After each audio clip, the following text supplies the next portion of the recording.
All right, so welcome to our podcast. Thank you. Our guest, Miss Brooks.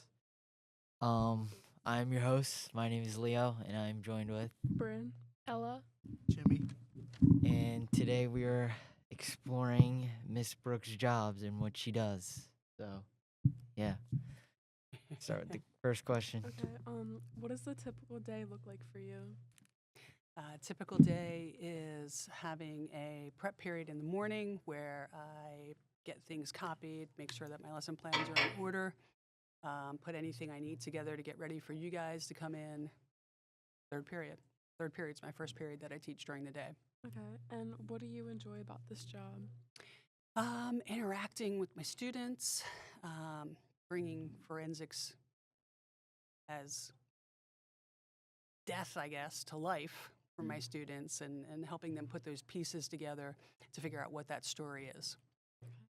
And what are some good skills to have in your job? Critical thinking, for sure. Being open-minded. You don't want to be judgmental and have a subjective attitude where you think you know everything before you do. They would be the most important things, I think. Okay. And what inspired you to do this job? I had a good friend who was a high school teacher about 20 years ago, and my kids were younger, and we all lived in the same development, and we would all kind of hang out together and make activities for the kids. And when I got released or laid off from Thomson Reuters, my pharmaceutical position, she kind of talked me through going into teaching and invited me into her classroom, and I realized, yeah, I would really like to do this. So I went back to college for a year and got my degree. Okay. And what made you choose forensics? So forensics, originally, my training is mainly in biology.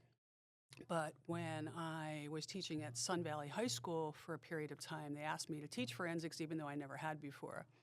And I thought, yeah, why not? Love a new challenge. So got into it there, learned a lot.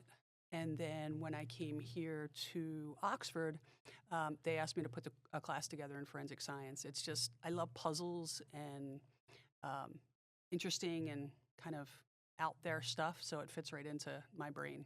Okay. Thank you. Welcome. And what are some challenges you faced in this job? The students. Some students are don't like doing work, and it's always surprising to me that a student will just sit there and do nothing and take a failing grade. I never understand where that mindset is. So that's probably the most challenging thing for me, to try and overcome that and get that student motivated in some way, shape, or form. Yeah. Have you ever thought about quitting before? Oh yeah, many times. Many times. I think it's just something that we as humans go, I'm done with this. And when you get to that point, when you get to that frustrated point, you just need to take a step back and go, why am I doing this? This is just a bad day or a bad hour. Tomorrow will be better. And what am I going to do to make things better tomorrow? Okay, thank you. You're welcome. For me, I wanted to ask you about college. Hmm. My first question is, what was studying for tests like in college? Studying for tests like in college. It's not just memorization. It's really that critical thinking piece that comes into play and understanding, not just starting with your vocabulary and that baseline, but being able to take things apart and putting them back together in a different way that you understand. What topics did you cover? In college? Yes. Oh gosh, physics, chemistry, of course biology, microbiology, environmental science, and of course all the usuals, English, math. I did not take calculus, but I did do physics 1 and 2, chem, organic chem. Organic chem was probably one of the toughest classes I ever took. That was challenging. Yeah, a lot of science stuff, and again, and the base stuff. What degree did you get? I have a degree in psychology and biology. If you could do college differently, how would you do it? I would, at this point, if I had to do it all over again and was much, much younger, I would probably go back for genetic genealogy, which is the science of looking back through DNA and figuring out what those family lines are, and then eventually putting those pieces together to figure out who my killer is. or perpetrator. That's all my questions. Thank you. Awesome. Great questions. Thank you.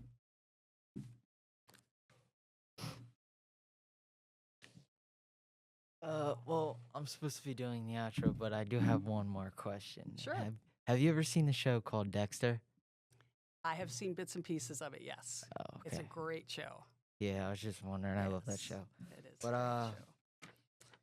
I just want to say thank you, Miss Brooks, for joining us, You're taking welcome. the time out of your day.